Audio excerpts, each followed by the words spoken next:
Carlos Sainz is essentially a free agent for 2025, with Lewis Hamilton set to replace him at Ferrari for next year.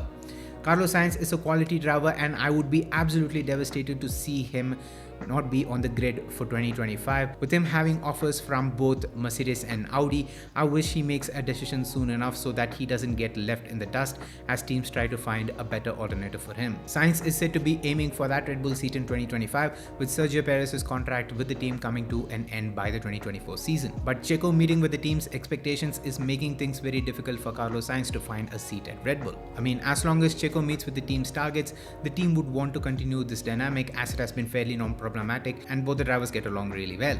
So why would you want to fix something that ain't broken? And so far, Checo's pace has been relatively good to his teammate compared to the previous years. So I don't really see a point why Red Bull would want to replace Sergio Perez with Carlos Sainz. But Sainz has to make a decision sooner, or else I feel like he'll start losing offers as days goes by. He needs to solidify his position for the future in the sport at least by the end of May, as teams would prefer to focus on the development of the 2025 and most importantly the 2026 car. I mean, the only thing that's giving Carlos Sainz the leverage to this point is his splendid start to the season over his teammate, but I feel like as the season unfolds, Charles is getting more and more comfortable with the SF24, which will only reduce Carlos Sainz's advantage. But prolonging offers that have been put on the table is like playing with fire, and I feel like you won't feel the wrath of it till you get hurt. With Audi pressurizing Carlos Sainz to make a decision by the Monaco Grand Prix, I think he must make a call for his future before attractive offers expire. Also, I feel like trusting Red Bull here could really screw him over, as Red Bull already has a plenty of prodigies in the line who's aiming for that Red Bull seat, including Sergio Perez himself. With Red Bull having plenty of choices on the table, the likelihood of them picking another driver over Carlos Sainz is very high.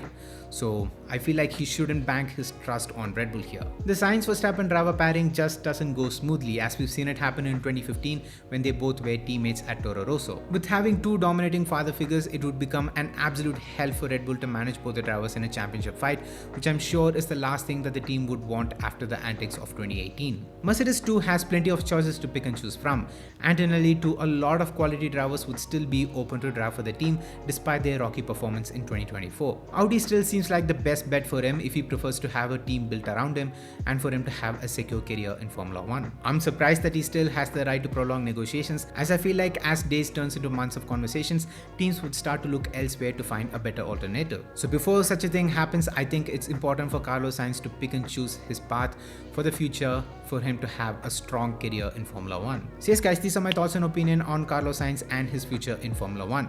If you guys enjoy this video, make sure to hit the like button and let me know down in the comments on what are your thoughts on this as well. I'm curious to know. So leave it down in the comments. With that being said, subscribe to the Renmaster channel if you haven't already, and also hit the bell icon while you're at it so you get notified whenever I upload a brand new video. And until next time, it's me Vinesh from Renmaster, and I'm out. Love you guys, stay safe, peace.